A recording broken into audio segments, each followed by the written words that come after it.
Olá, bom dia. Está no ar a notícia de frente dessa sexta-feira, hoje, dia 27 de setembro. Aqui ao meu lado, Lúcio Sorge e o Antero Paes de Barros. Bom dia, Lúcio. Bom dia, Nayara. Bom dia, Antero. E bom dia a você que nos honra com a sua companhia. Bom dia, Antero.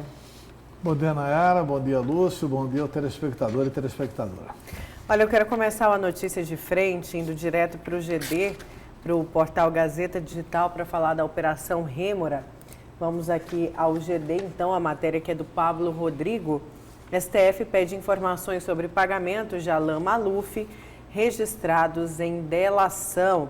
O ministro do Supremo Tribunal Federal, Marco Aurélio, acatou o pedido da Procuradoria-Geral da República e determinou que a 7ª Vara Criminal de Cuiabá confirme se o empresário Alan Maluf tem cumprido as cláusulas acordadas na delação premiada referentes aos pagamentos de valores e eventual cumprimento da pena.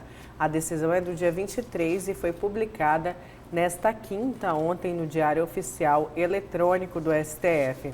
O mesmo pedido já tinha sido solicitado também pelo desembargador do Tribunal de Justiça, Rondô Bacio, aqui de Mato Grosso, e ele que requereu informações para subsidiar a sua decisão para o pedido de defesa de Alan Maluf, que recorreu ao TJ para anular a sua condenação de 11 anos de prisão e que a Justiça conceda o perdão judicial.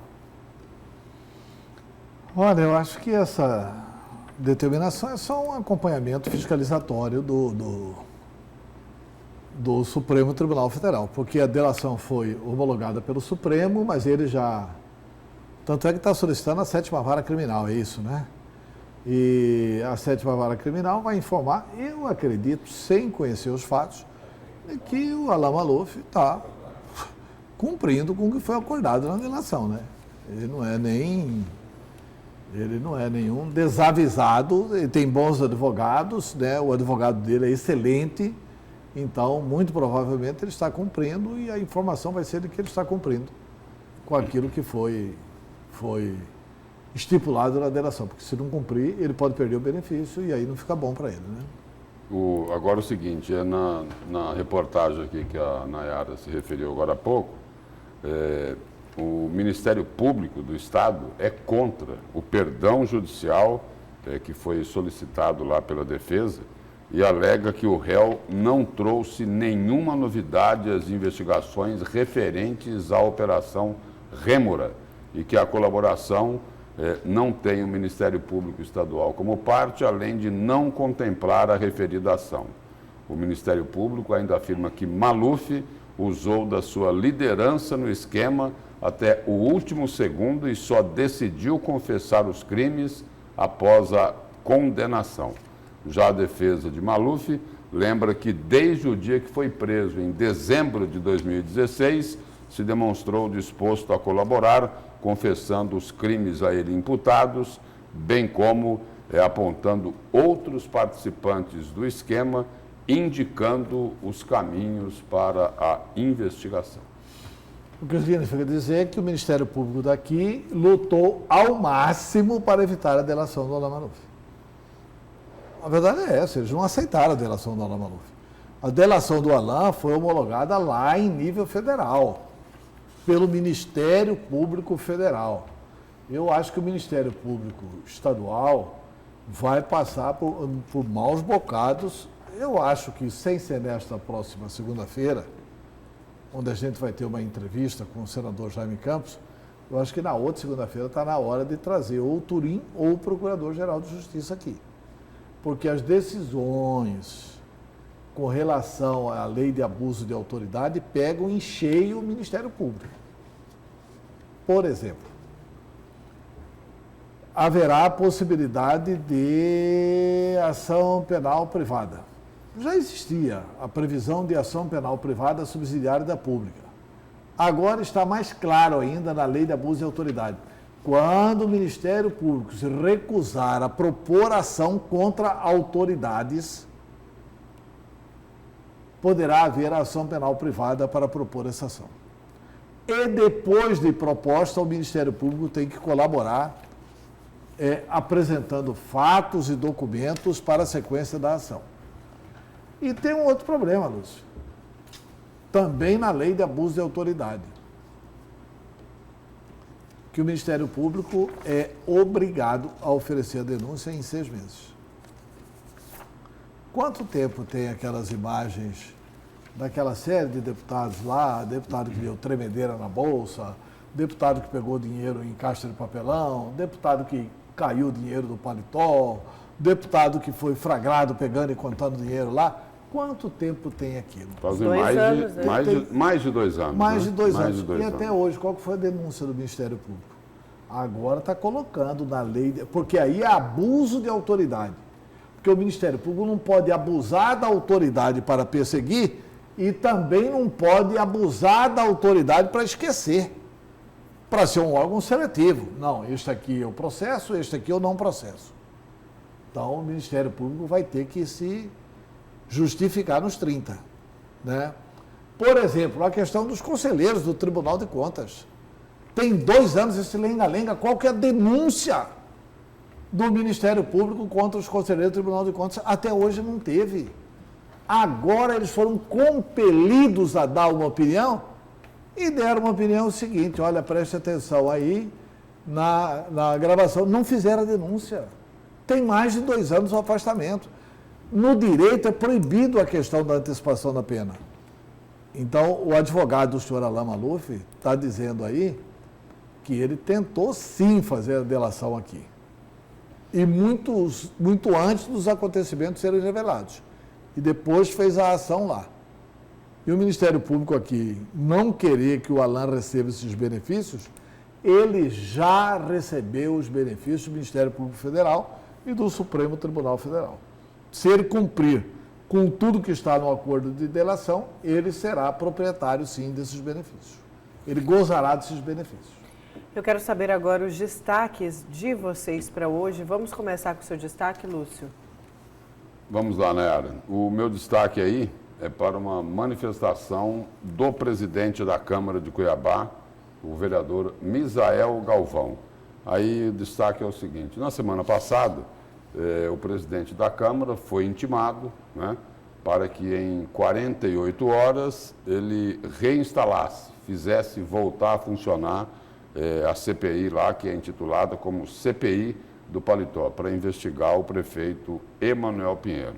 Aí, olha só como é interessante. Me parece que o presidente da Câmara, Misael Galvão, está fazendo uma crítica aí à redação da decisão do juiz, né? O juiz Vlades Roberto Freire do Amaral. Olha só o que Misael Galvão disse, abre aspas: a decisão que determina a retomada da CPI não tem clareza suficiente para ser de pronto atendida. O presidente da Câmara escreveu isso numa nota que foi distribuída à imprensa. Ele disse o seguinte: olha, o juiz não foi claro na decisão, por isso é que eu não posso cumprir. Não posso não, por isso é que eu não cumpri. Ou seja, a minha opinião aqui é o seguinte, depois o Antero até me corrige, né? Ele está confessando desobediência, ele descumpriu uma ordem judicial. É o meu destaque. E o seu, Antero? Olha, meu destaque é uma coisa espetacular para Mato Grosso. O governador Mauro Mendes assinou o contrato para o fornecimento de gás boliviano. E depois de Dante de Oliveira, o assunto do gás ficou esquecido. Essa foi uma das grandes conquistas do estado de Mato Grosso. E o governador Mauro Mendes foi à Bolívia e assinou um contrato com o governo boliviano que prevê a entrega firme de 1,5 milhão de metros cúbicos a partir de 1º de outubro. Isso vai possibilitar 2 coisas. Primeiro, aquela questão do gás veicular. Além de dar consistência ao nosso distrito industrial, de poder atrair empresas para cá, de ter a garantia de que nós temos energia suficiente. Além de tudo isso, nós vamos garantir o gás veicular e não no início, Lúcio, mas daqui a 6, 8 meses, a MT Gás vai poder engarrafar o gás e vai vender o gás de cozinha mais barato para a população. Essa é uma notícia extraordinária, é a concretização realmente, a retomada do sonho de Dante de Oliveira. Teve muita gente que fez alteração no carro, no táxi, que colocou lá o kit para receber o combustível. Nós já temos um posto que está habilitado a receber o gás boliviano e parece que outros postos serão habilitados pela Secretaria de Desenvolvimento Econômico. É uma conquista, sim, extraordinária. Pode melhorar a vida dos taxistas, pode melhorar a vida de Uber, pode melhorar a vida de quem quer fazer a alteração no motor do carro para gastar menos. E vai melhorar a vida dos pobres, mas isso não é imediatamente.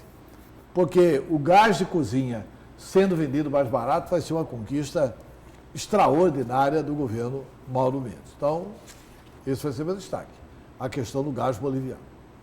Certo, eu quero destacar aqui para um giro de notícias nacionais e para as notícias nacionais, falar da posse de Aras e Bolsonaro dá posse a Aras e pede colaboração com boas práticas ao novo PGR e defende também diálogo. O presidente Jair Bolsonaro pediu nesta quinta-feira ao novo Procurador-Geral da República, Augusto Aras, que colabore com as boas práticas, as boas políticas do Brasil.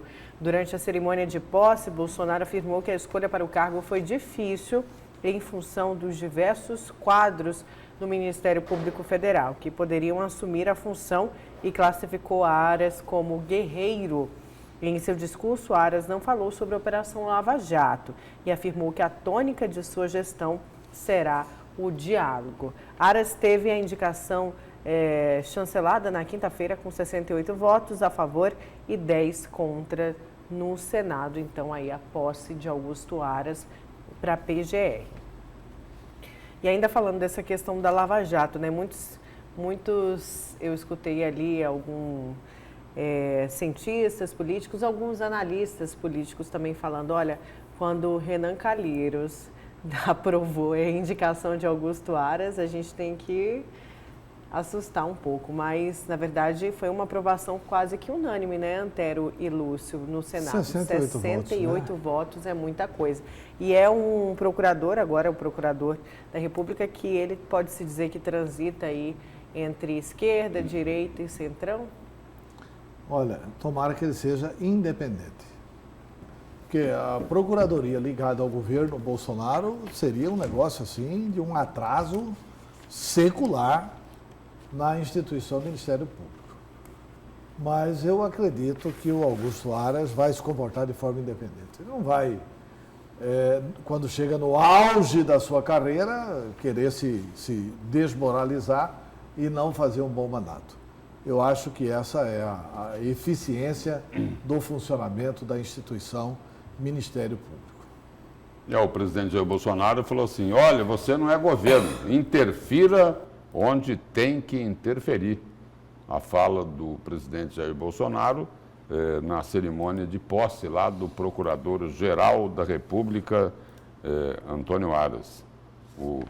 Augusto Aras. Né? Augusto Aras, né? A Aras, Bolsonaro pediu colaboração para uma boa condução das políticas públicas no país. E colabore, não sei como, na tradição dele, com o bom andamento das políticas de interesse do nosso querido Brasil. Todos nós ganhamos com essa indicação. Então, que Deus o proteja, o ilumine, junto com sua amada esposa, nessa missão. O Brasil orgulha de ver assumir esse tão importante cargo de Aras. Não é só a Bahia, não. O Brasil inteiro está em festa. E aí, o novo Procurador-Geral da República disse que vai ter, numa das mãos, a bandeira do Brasil e na outra, a Constituição. Aleluia. Vamos aqui continuar, a gente que abriu, e você falou um pouquinho, Antero, sobre a lei de abuso de autoridades. A gente chama agora a matéria da derrubada dos vetos à lei de abuso de autoridade não agradou as entidades que trabalham no combate à corrupção. Em Cuiabá, a repórter Luciana Gavilha repercutiu o assunto com membros do Ministério Público Estadual. Confira na matéria. Ao todo, o Congresso Nacional derrubou 18 vetos presidenciais à nova lei de abuso de autoridade. Quase todos são referentes a 15 condutas tipificadas pela lei. Com isso, elas voltam à legislação e podem ser punidas com perda do cargo público e prisão. Ou seja, o projeto endurece as punições por abuso de autoridade, cometidos por agentes públicos, como policiais, promotores e juízes. O Ministério Público em Mato Grosso, por exemplo, está em campanha de fortalecimento e aprimoramento de membros da instituição na atuação criminal. O encontro do Ministério Público tem como prioridade aprimorar conhecimento e também capacitar ainda mais a instituição no que se diz respeito ao combate à corrupção. Mas neste momento o Ministério Público se depara com a derrubada dos vetos em relação à lei de abuso de autoridade. Os vetos foram derrubados do presidente Jair Bolsonaro e pode significar um retrocesso em relação ao combate ao crime organizado. Na verdade, nós estamos num momento agora de estudo efetivo do texto da lei, do texto que restou da lei. Inicialmente, era uma lei muito ruim, muito mal redigida e, apesar dos vetos e depois da derrubada dos vetos, continuou sendo uma lei ruim. Mas existem divergências de entendimento em relação aos reflexos do veto entre os membros do MP. Eu tenho a impressão que, mesmo tendo sido derrubados esses vetos, não é? E é bom que se diga que são modificações muito pontuais, pequenas, eu tenho a impressão que essa questão será resolvida pelo Supremo Tribunal Federal. E até lá, eu não vejo possibilidade de nenhum retrocesso nesse combate ao crime organizado, à corrupção no Brasil. Na verdade, esse movimento não é um movimento nacional. Nós estamos vivendo uma quadra mundial de combate à corrupção, à lavagem de dinheiro, inclusive no que diz respeito à associação entre partidos políticos e crime organizado. Nós temos ainda muitas ferramentas para agirmos dentro da legalidade e chegarmos aos corruptos e fazer com que a justiça seja aplicada, independente daquilo que foi decidido. A Frente Associativa da Magistratura e do Ministério Público emitiu nota. Diz que a derrubada dos vetos trará retrocessos sem precedentes na história recente do país no combate à impunidade, à criminalização e à ilegalidade das mais diversas ordens. Mas para Turim, de fato, é delicado este processo, mas amplia a responsabilidade do Ministério Público. Antes de se sedimentar, qual vai ser, a posição dos tribunais superiores, qual vai ser a posição da doutrina, da jurisprudência sobre essa lei, de início ela causa um impacto muito ruim. Deixa as pessoas preocupadas, apreensivas, principalmente promotores de justiça, autoridade policial, juízes, que são quem no dia a dia vão trabalhar com essas questões que podem sim configurar os crimes previstos nessa lei. Então, a repercussão aqui no âmbito regional, Antero? Como você falava no início, claro que a gente já ouviu alguma manifestação, poucas manifestações, mas com certeza agora vai existir aí dedos para o trabalho, que se diz respeito ao trabalho do Ministério Público, claro, aqui de Mato Grosso, como de outras regiões aqui do estado, Lúcio.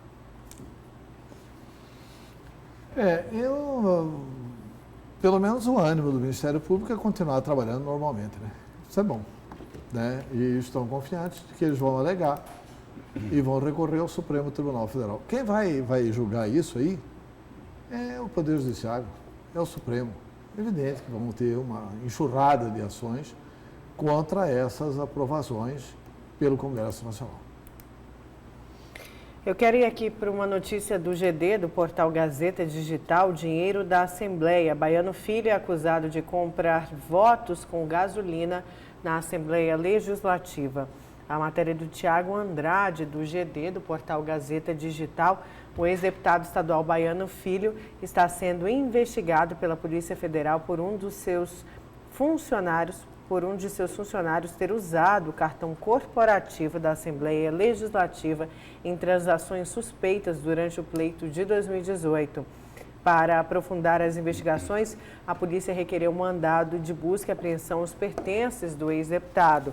O caso foi mandado pelo juiz Douglas Bernardes Romão para o Tribunal Regional Eleitoral. Baiano desistiu de ser candidato à reeleição de deputado estadual e foi coordenador de campanha, no Araguaia da coligação Pra Mudar, Mato Grosso. E uma outra notícia aqui que tem referência com o deputado, mas não tem nada a ver com isso aí, né? De investigação sobre suspeita de desvio de dinheiro público, sobre lá o deputado Eduardo Botelho, presidente da Assembleia. Numa reportagem aqui do Olhar Direto, Eduardo Botelho revela indisposição, né? Não teria disposição para disputar aí uma possível vaga ao Senado, se o Tribunal Superior Eleitoral confirmar lá a cassação da senadora. Só que, por outro lado, a reportagem aqui do Olhar Direto diz que Eduardo Botelho não descarta o Tribunal de Contas do Estado. E aí é lembrado aqui na reportagem que lá em fevereiro, quando abriu lá a vaga de Humberto Mosaico, Botelho disse que tinha desejo de ser conselheiro do Tribunal de Contas. E a cadeira terminou sendo ocupada pelo ex-deputado Guilherme Maluf. Agora a expectativa é de que uma nova vaga seja aberta com a possível aposentadoria do conselheiro afastado Valdir Teis, que enfrenta problemas de saúde e avalia deixar o cargo ainda este ano. Só que para ele se aposentar precisa voltar primeiro, não é, Antero? Ou não? Precisa. Mas o problema não é esse. O problema é que se o Valdir Teis se aposentar, o Botelho não assume. O Botelho não poderá assumir. O Valdir Teis foi uma indicação do Poder Executivo. E indicação do Poder Executivo, quem assume é auditor de contas, que são aqueles conselheiros substitutos. É um deles que pode assumir. O Botelho poderia assumir se houvesse a vacância da vaga do Sérgio Ricardo. Se o Sérgio Ricardo for definitivamente cassado do Tribunal de Contas, vai abrir a vaga. Ele foi uma indicação da Assembleia. Aí cabe à Assembleia indicar. A menos que eu esteja equivocado, por que eu estou raciocinando que o Valdir Teis é indicação do Executivo? Porque ela era secretária de Fazenda.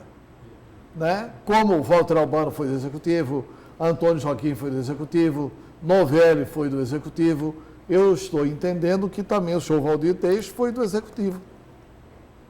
Se ele foi do Executivo, não cabe o Botelho nessa vaga. Aí é a Constituição quem veda. E eu tenho certeza absoluta que, se for a vaga do Executivo, vai ser um dos conselheiros substitutos, que também são denominados de auditores substitutos, né, que eles possam concorrer. Ou alguém do Ministério Público de Contas. Mas essa vaga não seria destinada à Assembleia. Agora, se a aposentadoria for do Sérgio Ricardo, ou ele retornando e aposentando, ou ele sendo cassado, aí sim a vaga é da Assembleia.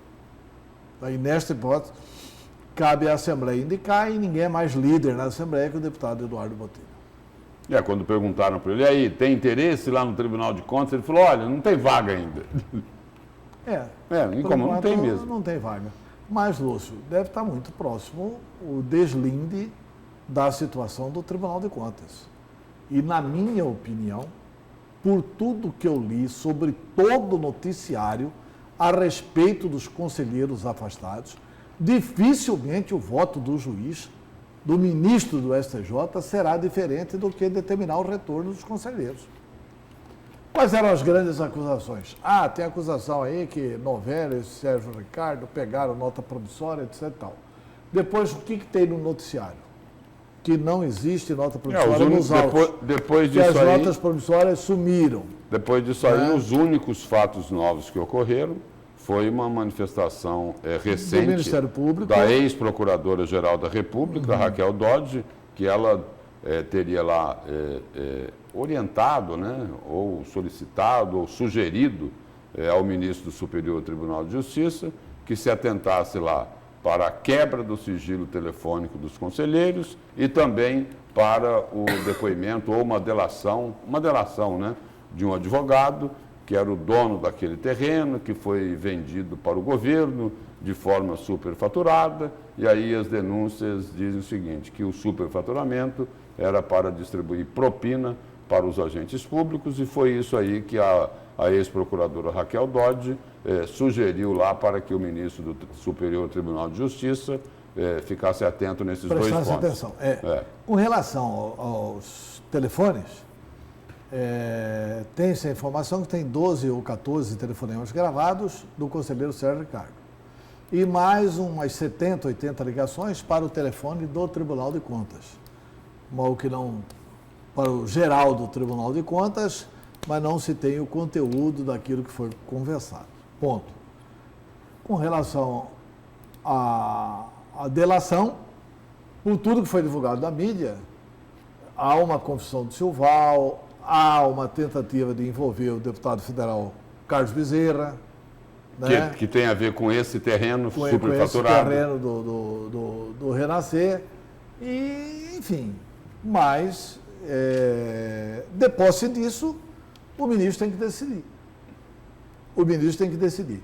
E, na minha avaliação, a decisão do ministro será pelo retorno dos conselheiros. Faço uma exceção. Sérgio Ricardo.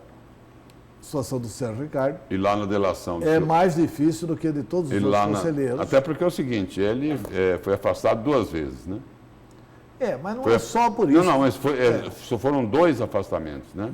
Ele já estava afastado quando foi afastado de novo, pelo ministro Luiz Fux, quando afastou os 5, incluindo aí Sérgio Ricardo. E é bom lembrar também que lá na delação do ex-governador Silval Barbosa, além dessa questão aí do conselheiro Sérgio Ricardo, que já é acusado há muito tempo, de que a vaga dele, denúncia, né? De que a vaga dele teria sido comprada por 8, 10, 12, 15 milhões, não se sabe bem esse número, porque já circularam em vários números. Né?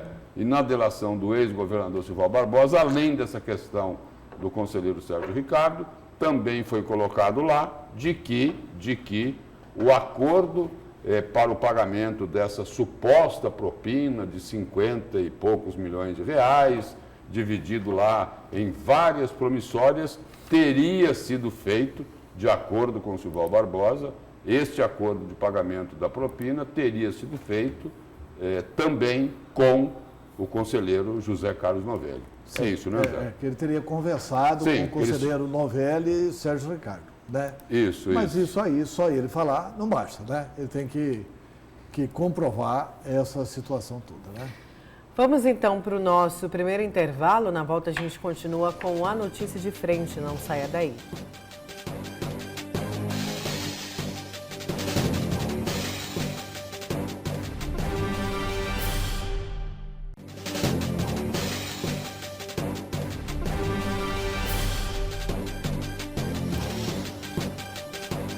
Voltamos com a notícia de frente dessa sexta-feira e vamos saber agora quem são os nossos cúmplices, quem nos ajudam a fazer a notícia de frente. O Lúcio conta pra gente, né, Lúcio? Vamos lá então, Nayara. Eduardo Correia, do Carumbé, Jurimar, Edson, do CPA, o Luiz, do bairro Baú, o Walter, do residencial Dom Bosco, Fabrini, de Barra do Bugres, Maciel, do bairro Concil, o Pedro, do Tijucal, a professora Mailde, do CPA 3, e Júlio de Juara, Nayara. Obrigada. Vamos com mensagens, Antero. Aqui tem o seguinte. Tem uma manifestação aqui que eu não concordo. Bom dia, o que dá a entender que Lúcio Sorge é anti-Selma. Não é verdade, o Lúcio Sorge cansou de defender a Selma aqui. E tem uma outra aqui. Bom dia, se a Antelo sair para o Senado, eu voto nele. Mas ele só lê mensagem que ele quer. Então ele não vota mais em você, por isso. Não, eu estou lendo a mensagem dele aqui. Muito boa noite para vocês. Olha, na minha opinião, não deve votar em partido, e sim no candidato. É Jurimar. Os partidos estão sem credibilidade, né, Jurimar? Infelizmente. O ideal seria que os partidos tivessem candidatos. Aí tem Ivanildo do Carumbé. Lúcio, arrumar a casa só serve contra o funcionário público do Executivo. Governo que na campanha prometeu uma coisa, depois de eleito faz completamente ao contrário. Ivanildo do Carumbé. O Ivanildo deve estar falando aí daquela do entrevista. Supremo. Não.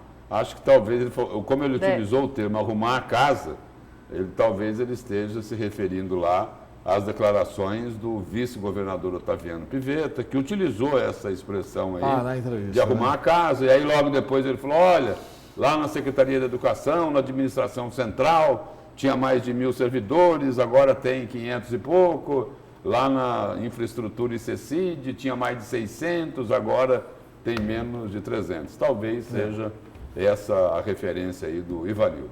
E tem uma outra mensagem aqui dizendo o seguinte, aí já em função da manchete que você deu aí. A Câmara dos Horrores de Cuiabá continua cada vez mais assombrada. Af. Então, af. Né? Olha, isso. E só respondendo lá ao primeiro telespectador, né? Sobre a Selma. Sobre a senadora Selma Arruda, quer dizer, eu não tenho por que ser contra a senadora Selma Arruda, né? O Antero está corretíssimo numa colocação que ele fez aí. Eu defendi e muito, mas muito, a juíza Selma Arruda, que foi lá titular da 7ª Vara Criminal, corajosa, determinada, ousada, destemida, colocou um monte de bandido na cadeia. Como jornalista, eu cansei de elogiar as atitudes da juíza, hoje aposentada, Selma Rosane de Arruda. Agora, o problema é o seguinte, ela foi candidata ao Senado, surgiram as denúncias contra ela, aí o Tribunal Regional Eleitoral tomou uma decisão lá por unanimidade, 7-0, né?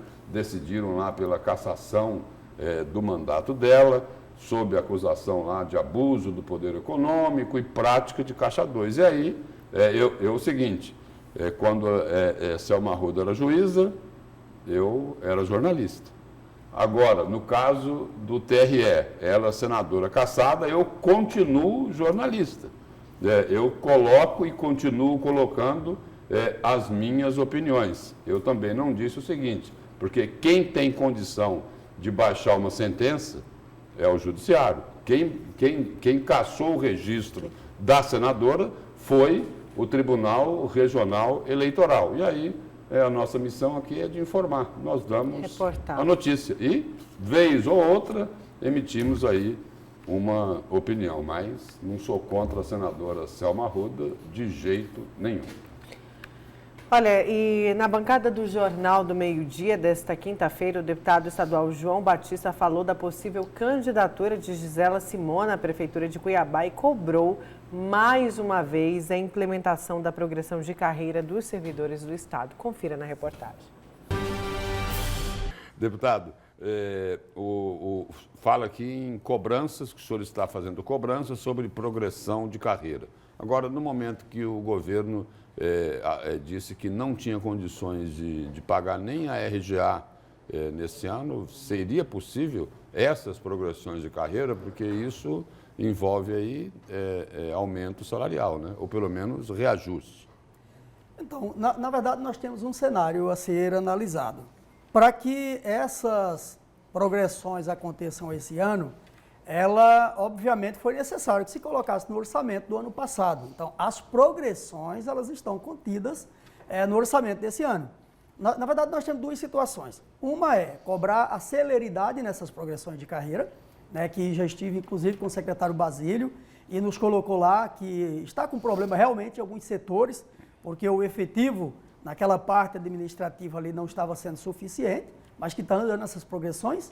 E uma outra é a questão dos agentes penitenciários, que fizeram o concurso de nível superior, é exigido o critério de nível superior para a sua progressão, mas o salário dele ainda é o salário de nível médio.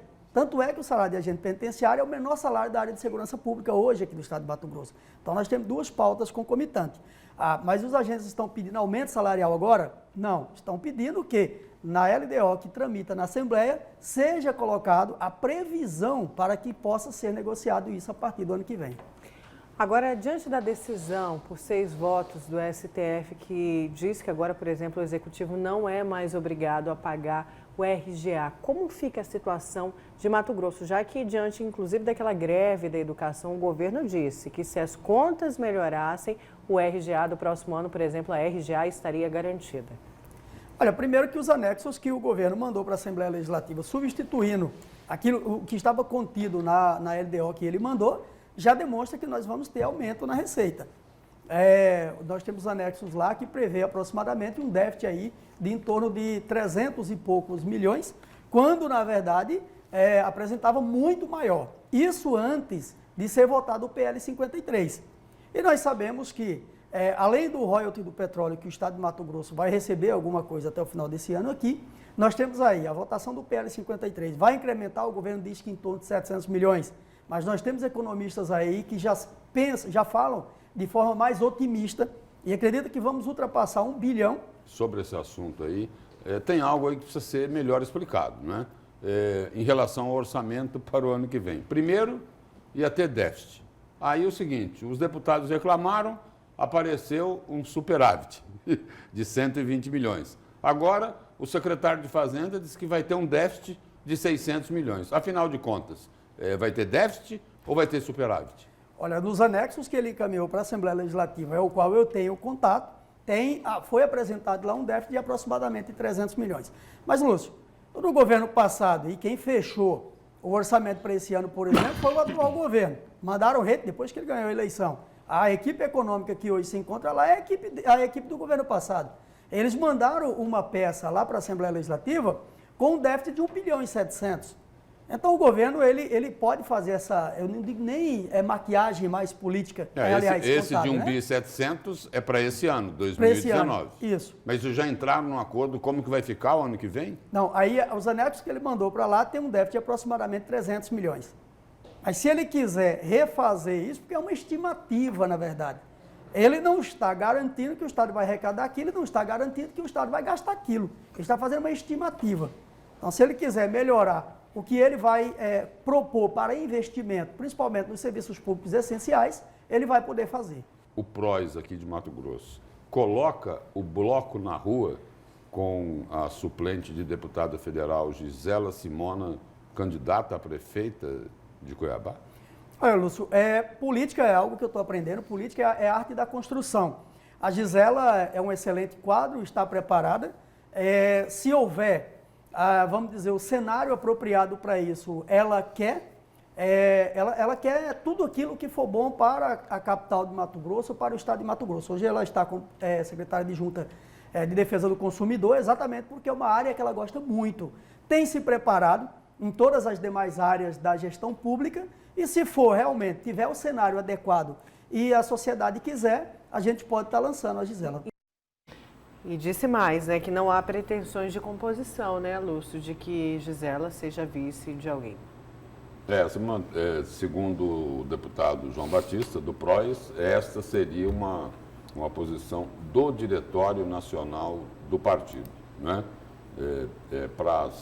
Se ela decidir ser candidata a prefeita, tudo bem, mas que não seria candidata a vice. Ou seja, o que eles colocam aí é que, de repente, a suplente de deputada Gisela Simona poderia ser, assim, uma espécie de terceira via na disputa eleitoral de Cuiabá no ano que vem, não é, Antelo? Terceira via, e eu considero a candidatura da Gisela uma candidatura forte. Fortíssima candidatura. Porque ela foi a deputada federal mais votada, teve mais de 33 mil votos em Cuiabá, foi a primeira colocada na votação em Cuiabá. E o perfil dela tem, assim, um apelo grande É. junto ao eleitorado. Porque o a perfil mulher dela. é negra, é competente, ela sabe tudo sobre direito do consumidor. Na questão de direito do consumidor, ela teve sempre oportunidade na vida de defender os mais pobres. Enfim, eu acho que é um perfil extraordinário. E eu não me lembro, Lúcio, eu acho que não tivemos, em 300 anos de Cuiabá, uma prefeita. Nós já tivemos prefeita em Várzea Grande, Sarita Baracate. Por sinal, se os historiadores estiverem nos vendo, podem me corrigir, mandar aqui, né, uma correção, e-mail. Não, até tivemos uma prefeita falando e tal, não me lembro de prefeita. Nós tivemos aqui uma vereadora muito importante, Ana Maria do Couto, Maí. Nós tivemos outra vereadora muito importante, Maria Nazaré Ram. Aí depois, mais recentemente, tivemos Chica Nunes, Verinha. Hoje, na composição da Câmara de Cuiabá, qual que é a vereadora que tem? Nenhuma. E a mulher é 52% do eleitorado aqui. Está na hora... Na Assembleia tem uma única representante. Uma única representante. Está na hora do empoderamento da mulher. Eu acredito que a Gisela, se for candidata, não sei se ela vai ter esse apetite, ou se vai ficar na expectativa de alguém ser candidato e ela assumir a vaga, porque ela é a primeira suplente na coligação dela. Mas acho que se ela for candidata, ela faria um belíssimo papel. Não digo que ganhe, mas vai fazer um belíssimo papel na eleição. E Podendo e tendo grande chance de ganhar. Essa é a minha opinião. é preciso registrar também que este desempenho, esta performance aí na última campanha eleitoral, teve mais de 55 mil votos, foi por mérito próprio dela, não é? Dela, das pessoas ligadas a ela, quem ajudou ela a fazer a campanha ali nas redes sociais. Aí entra uma outra qualidade que é importantíssima, né? Com tudo isso daí, veio de baixo, cresceu, não é? É uma pessoa correta. Exatamente. Olha, numa breve pesquisa aqui, realmente, Cuiabá nunca teve uma prefeita, uma mulher, no comando da capital. Aqui quem disputou foi Séries para prefeita, não ganhou, né?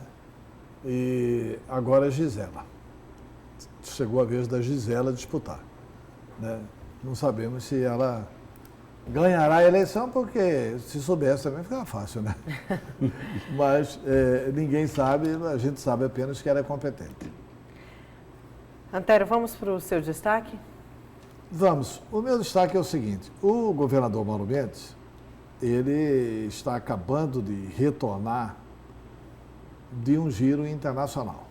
Ele foi a Nova York, exatamente no mesmo período que o presidente Jair Bolsonaro estava lá, reuniu-se em Nova York com vários empresários, apresentou um vídeo sobre Mato Grosso, onde ele mostra realmente que Mato Grosso preserva mais de 63% do seu território, que Mato Grosso não precisa aumentar o desmatamento para aumentar a sua produtividade.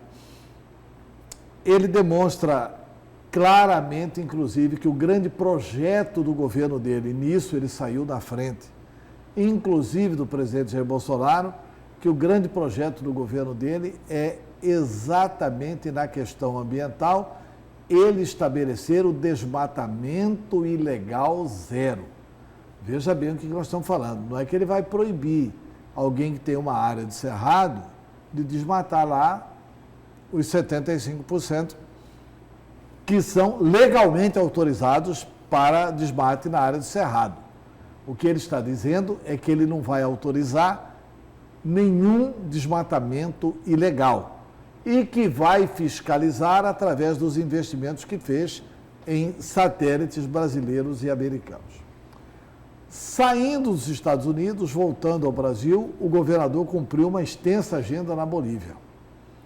Essa agenda na Bolívia, que é uma agenda que eu considero espetacular. Por que isso? Eu tive a oportunidade de estar no governo de Mato Grosso, na Secretaria da Casa Civil, quando o Dante de Oliveira leu uma matéria no jornal Estado de São Paulo, onde mostrava o gasoduto da Bolívia, saindo da Bolívia, indo a Campo Grande, Presidente Prudente, São Paulo. E não havia um ramal para Mato Grosso. Aí o Dante leu, era uma matéria de uma página inteira no jornal Estado de São Paulo. Ele me chama no gabinete dele e dita, fala mais ou menos as teses que ele queria defender para que o gasoduto da Bolívia passasse também por território mato-grossense. Que era um absurdo trazer o gasoduto da Bolívia exclusivamente para passar por Campo Grande e ir para São Paulo. Quando ele defendia que se buscasse um ramal que passasse aqui por território mato-grossense. E aí o ramal vem aqui por Cáceres, porque Cáceres é nossa vizinha da Bolívia. Na época, até achei que o Dante não ia ser bem sucedido na articulação. O Dante era do PDT, o Fernando Henrique do PSB, o presidente Fernando Henrique acabou atendendo e nós conquistamos o gasoduto da Bolívia. E o governador, na época, deu o nome a esse gasoduto de usina Mário Covas, numa homenagem a um dos maiores tucanos e que era amigo, inclusive, do presidente Fernando Henrique. Quando o Dante traz o gás boliviano, ele trouxe o gás boliviano porque o Lúcio se lembra muito bem disso, o telespectador, grande parte vai se lembrar, a juventude não vai se lembrar. O Dante tinha feito uma campanha de estrada, energia. O principal mote do governo dele era energia, porque ele colocava o seguinte, que cidade sem luz é cidade sem futuro. Mato Grosso tinha racionamento.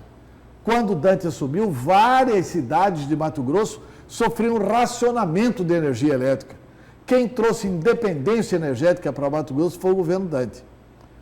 E o gasoduto da Bolívia significava a presença do gás aqui, vizinho do Distrito Industrial, que é onde está a usina Mário Covas, para garantir o processo de industrialização de Mato Grosso e para garantir uma estabilidade na energia nossa.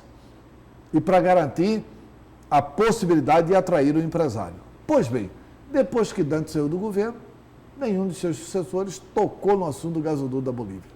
Ao contrário, nós fomos perdendo, a usina Mário Covas chegou a estar desativada e agora o governador Mauro Mendes, que é empresário, que foi presidente da Federação das Indústrias, que compreende perfeitamente a questão da política industrial, que sabe que o Estado precisa apoiar o desenvolvimento de uma política industrial, o governador Mauro Mendes faz uma coisa extraordinária.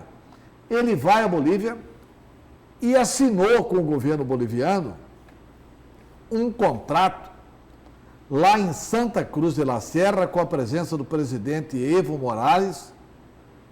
Ele assina um novo contrato que obriga a Bolívia, nesse contrato, prevê a garantia de entrega de 1,5 milhão de metros cúbicos do combustível para Mato Grosso, combustível ao gás, a partir de 1º de outubro.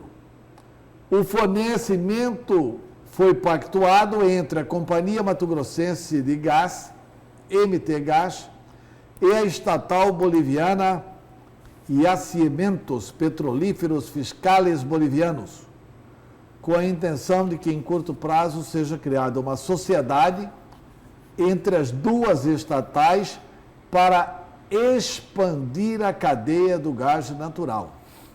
O gás aqui vai atender a indústria e vai atender também veículos movidos com combustível. O governo Mauro Mendes, acertadamente, diga-se de passagem, não estou fazendo nenhuma crítica a isso não, o governo Mauro Mendes ainda não divulgou algo que está embutido, mas que está no projeto de fazer. Por que ele não está divulgando isso? Porque não tem uma infraestrutura ainda para fazer isso. Mas daqui a 8 meses, 10 meses, é projeto da MT Gás, juntamente com essa estatal boliviana, fazer o engarrafamento de gás aqui em Mato Grosso, aqui em Cuiabá. E nesse engarrafamento de gás, vender o gás de cozinha mais barato para a população carente de Cuiabá. Alguns postos de combustível já vão ser credenciados a receberem o gás da Bolívia. Como o gás já vai estar chegando bem aí, dia 1º é semana que vem. 1º de outubro é semana que vem. Então, a partir de terça-feira, já tem um posto de combustível aqui credenciado. Porque tem muitos carros transformados que podem receber o gás veicular. Além do que esse gás vai fortalecer muito a política do distrito industrial. Esses veículos aí, esses carros que receberam a promessa lá atrás, que ia ter o gás, aí acabou o gás.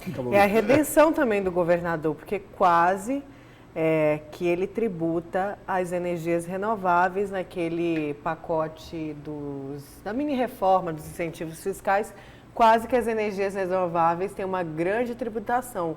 E uma vez eu falava disso com o Sindinergia, eles falaram, olha, foi graças a muito trabalho da gente, de alguns parlamentares, que não houve a tributação das energias renováveis, que ia ser um retrocesso. Eu fiquei com uma dúvida aqui agora. Tudo bem que, de repente, você até possa não saber responder a minha pergunta. Não souber, tá sim. Não sei. A distribuição, por exemplo, desse gás de cozinha vai ser como? Vai ser Quem é que vai fazer isso? A MT Gás. A MT Gás. Junto com... porque foi feita uma sociedade entre a MT Gás e essa empresa estatal boliviana. Então, ou a MT Gás vai fazer um processo licitatório e entregar para alguém distribuir, ou a MT Gás vai distribuir isso. É fazer um entreposto, né? Como fazem as outras que vendem gás, né? E vão passar a vender o gás de cozinha. Mas isso não é para agora. Para agora é a garantia da energia para o distrito industrial e a garantia do gás veicular, que são duas conquistas extraordinárias. Eu fico mais vibrando ainda com a terceira conquista que vem aí, né? E a gente tem cobrado o Mauro Mendes para apressar essa outra conquista até o final do ano que vem, já seria um bom prazo. Vamos para mais um intervalo. Na volta a gente continua com a notícia de frente, então não saia daí.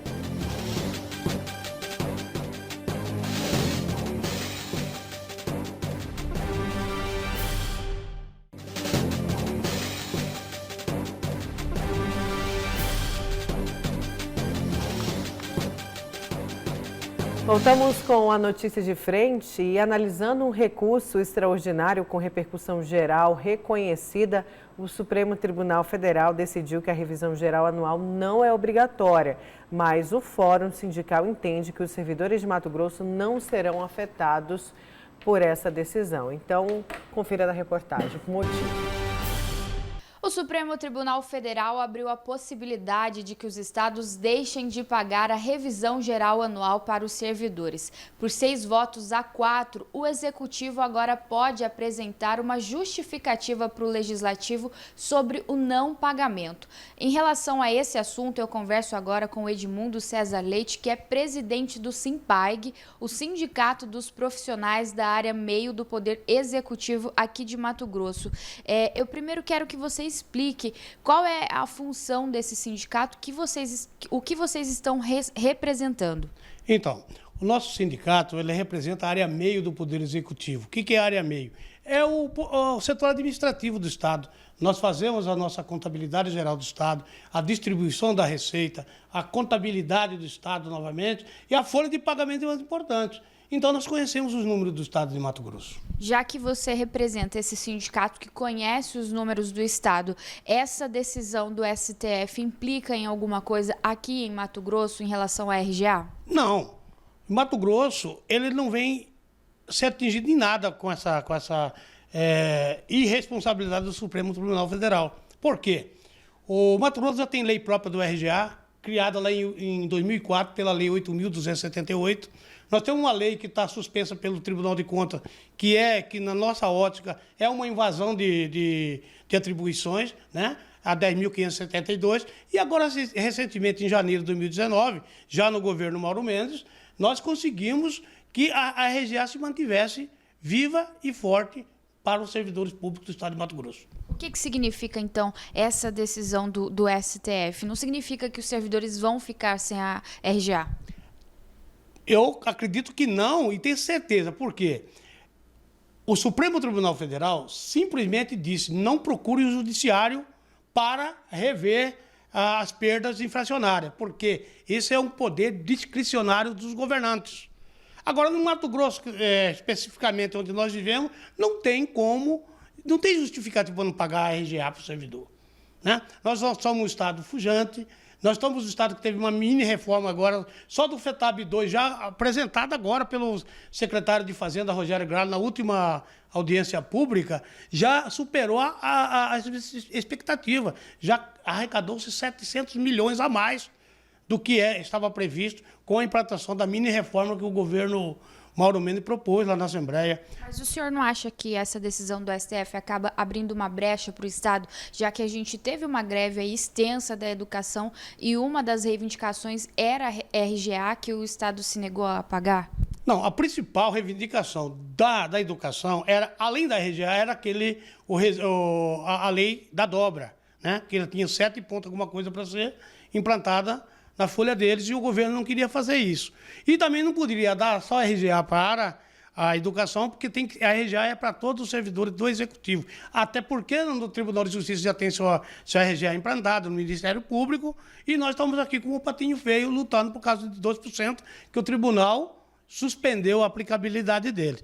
Mas com essa reforma, que foi aplicada em janeiro de 2019, o Estado vai decrescer o índice da lei de responsabilidade fiscal, porque nós conseguimos manter na Receita o FEX, né, que tinha tirado. Então, o que nós estamos lutando? É para aumentar o numerador da fração. Porque o Estado, ele dá o incentivo fiscal, mas o incentivo fiscal, o valor que é dado para o incentivo fiscal tem que estar na Receita. A hora que eles entenderem, colocar na Receita, o nosso índice da lei vai cair para 47%, abaixo do que a lei prevê, que é 49% prudencial, né? Outra coisa que nós estamos lutando bastante, que eu não sei qual o entendimento que tem a Secretaria do Tesouro Nacional, o Tribunal de Contas do Estado, é o imposto de renda da folha de pagamento do servidor. Porque isso aí também é receita, é 1,2 bilhão a mais que ele deixa de contabilizar. Então, o Estado de Mato Grosso, graças a Deus, é um Estado tranquilo, tem todos os aparatos para pagar a RGA, e acredito que essa decisão do Supremo de não interferir em outro poder, que é no caso do Executivo, não vai afetar em nada para Mato Grosso. Até porque, como já disse, já temos leis que asseguram a RGA para os servidores públicos do Estado de Mato Grosso. Ok, muito obrigada então pelo esclarecimento. Nós tentamos contato com o governo do estado através da Secretaria de Planejamento, que disse que, por enquanto, não vai comentar essa decisão. As imagens são de Benedito Costa, com apoio técnico de Moisés, Nayana Bricá, para a Notícia de Frente. Lúcio, vamos para o seu comentário, então?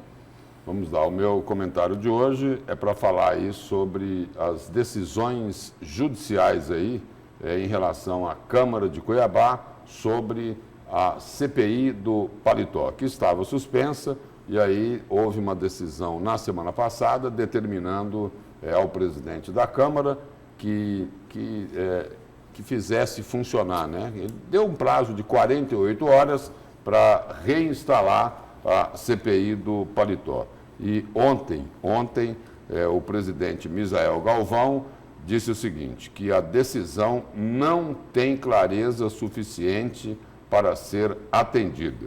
O presidente da Câmara, ele informou não ter cumprido a decisão que pedia a retomada dos trabalhos de uma comissão parlamentar de inquérito, pelo que eu falei agora há pouco aqui, por falta de clareza na decisão e no despacho do juiz Vlades Roberto Freire do Amaral, da 4ª Vara Especializada da Fazenda Pública. Palavras aqui de Misael Galvão, abre aspas, a decisão que determina a retomada da CPI não tem clareza suficiente para ser de pronto atendida. E aí, uma nota, Misael Galvão afirmou que a decisão que consta nos autos do processo diz que o requerimento originalmente protocolado, propondo a instalação da CPI, foi assinado por 9 vereadores. E aí o seguinte, aí ele lembra que 2 desses vereadores não estão lá, não estão mais lá na Câmara Municipal de Cuiabá. Um é o vereador Eliseu Nascimento, que se elegeu deputado estadual. O outro vereador, que não está mais lá, mas continua vereador, é Gilberto Figueiredo, que assumiu a Secretaria de Saúde do governo de Mato Grosso. E aí, Misael também tem um outro questionamento aí que ele colocou na nota. E isso seria sobre o trabalho que já foi desenvolvido lá pela CPI, enquanto ela ainda estava funcionando. A dúvida dele é a seguinte: esse trabalho poderá ser aproveitado, como foi anulada a portaria da instalação da CPI, as provas, depoimentos e documentos que já foram compartilhados com o Ministério Público seriam todos nulos? Aí, de acordo com o vereador, por conta desses fatos, a mesa diretora do Legislativo optou por não retomar os trabalhos de imediato para que, dentro do prazo, possa recorrer da decisão. Aí o que se pergunta é o seguinte: ele está dentro do prazo? Porque tinha uma decisão da semana passada determinando que a CPI fosse reinstalada em 48 horas. E aí teve a outra decisão do juiz, né? A decisão do juiz Vlades Roberto Freire do Amaral. A outra decisão foi o seguinte: ele deu um prazo de 48 horas, novamente, para que Misael Galvão se explique por que é que ele não cumpriu a decisão anterior. E aí Misael Galvão disse na nota o seguinte: ainda não fomos notificados sobre a decisão proferida nesta quarta-feira, né? Que foi na última quarta-feira, né? Pelo juiz Vlades Roberto Freire do Amaral, em face de um mandado de segurança impetrado. Aí ele relembrou lá, né? Que o mandado de segurança foi impetrado pelo vereador Diego Guimarães, o qual determina a apresentação de justificativa dentro de 48 horas sobre a não indicação dos novos membros para a retomada dos trabalhos da CPI. Agora, o que está sendo não está sendo fácil entender porque é que não foi obedecida a decisão do juiz. No caso, a primeira decisão, quando ele determinou que a CPI fosse reinstalada lá na Câmara. E aí, na nota tem um trecho aqui que pode-se colocar assim uma interrogação. Abre aspas: é bom destacar que a Câmara Municipal não descumpriu nenhum prazo para a apresentação de recurso. Fecha aspas. Agora, se a Câmara não descumpriu nenhum prazo para a apresentação de recurso, afinal de contas, por que é que o juiz Vlades Roberto Freire do Amaral, da 4ª Vara Especializada da Fazenda Pública de Cuiabá, está solicitando em 48 horas as informações do presidente da Câmara pelo fato dele não ter reinstalado a CPI lá na Câmara Municipal de Cuiabá? Por quê? Toda essa dificuldade em cumprir a determinação judicial. Agora é isso, quem vai ter que explicar é o presidente da Câmara de Cuiabá. Eu estou aqui nas mãos com a manifestação, a decisão do juiz, que respondendo à impetração de um mandato de segurança do vereador Diego Guimarães. O juiz escreve o seguinte: vistos, etc. Ante a notícia do descumprimento da ordem judicial emanada deste juízo, aí coloca o número da ordem, determino a intimação pessoal da autoridade impetrada, que é o presidente da Câmara Municipal, por mandado para, no prazo de 48 horas, manifestar-se a respeito da alegação do descumprimento veiculada na petição do Mandado de Segurança, comprovando o cumprimento do item 2 da parte dispositiva da sentença. Então, ele está notificando para que o presidente prove o cumprimento da decisão, que não houve cumprimento.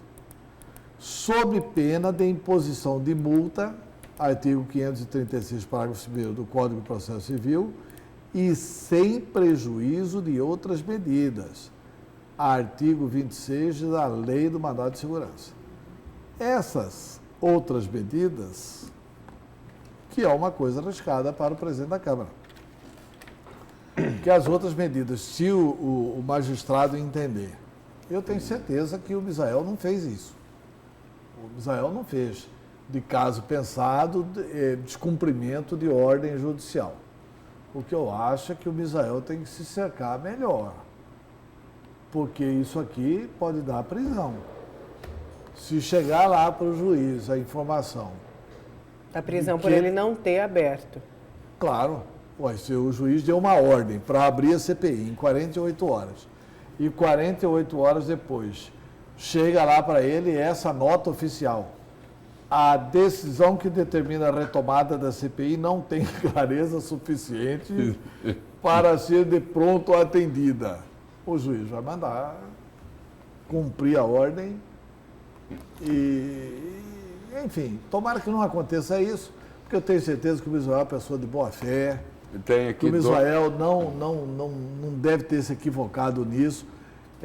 O Misael está sendo orientado pela Procuradoria da Câmara. Ele tem que ter cuidado com essa qualidade da orientação da Procuradoria da Câmara, até para não criar um escândalo aí desnecessário, né? Seria muito chato uma medida desse tipo. Porque um dos questionamentos... Eu acho que nem o vereador Diego, que impetrou o mandado de segurança, deseja Porque isso. Um dos questionamentos que ele colocou aqui é o seguinte, que tem dúvida se aquilo que foi apurado pela CPI, enquanto ela funcionava, se poderia ser utilizado por essa outra que o juiz determinou. Por essa outra, não. No momento que a CPI fosse reinstalada, mas isso aí é o seguinte, isso daí ele podia tirar dúvida depois. Aí o outro aspecto que Misael Galvão questiona, falou, olha, foram 9 vereadores que assinaram originalmente a CPI, mas 2 não estão mais aqui. Aí o juiz, de repente, pode perguntar para ele, escuta, são quantos integrantes da CPI? Eu sinceramente acho que não cabe, são 7, não são cabe, menos que 7. São 4, né? Ou 3, ou 5. Acho que são 4. 4 ou 5. Olha, 4 não, porque dá empate. Ou são 3 ou são 5. Eu, sinceramente, eu torço para que o Misael Galvão tome as providências que a justiça determinar. Ele não tem o direito, como presidente de um poder, de não cumprir ordem judicial. Cuidado com isso, Misael. Cobre aí da sua consultoria. Hein? Certo, vamos então? Vamos lá. Bom dia, Antério, bom dia, Lúcia. Bom dia, bom final de semana para você. Olha, vai Corinthians sábado. Só informando os nossos telespectadores que na segunda-feira temos entrevista especial e o nosso convidado será o senador do DEM por Mato Grosso, Jaime Campos. Segunda-feira a partir das 6 horas e a gente espera por vocês. Um ótimo dia e um excelente final de semana.